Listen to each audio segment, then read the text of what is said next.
Hello, traders. FX Pip Collector here. Today is Wednesday, June 4th, and this is my analysis for the gold. If you haven't done so already, definitely do check out my free Discord channel, which is linked down here in the corner at the end of the video. And make sure to take a look at my website, fxpipcollector.com. Watch the video on my home screen to learn more. So anyways, gold is definitely still going up within this little channel right here. I mean, I'm still looking at this as possibly continuing up.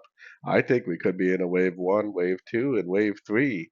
I think there's a good chance we might even go up and make new all-time highs, maybe even go up and hit this 2520 area because there's a pretty significant Fibonacci level right there, making like a one, two, three, four, and five. So I'm definitely very, very bullish until the market tells me otherwise, and the market definitely hasn't told me otherwise. Going down to the 1 hour time frame, I got my Fibonacci retracement on the last impulsive move up. We have what looks like it possibly is only a wave A. So we might actually get another move down to finish off this pullback. Most pullbacks do play out in three-way patterns and then continue the uptrend.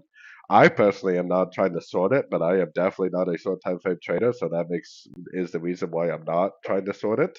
I'm actually holding on to three long positions for almost 2 weeks now, and I definitely am more than happy to enter another long position if I get a chance for the continuation of what I think is a wave three on like the daily time frame.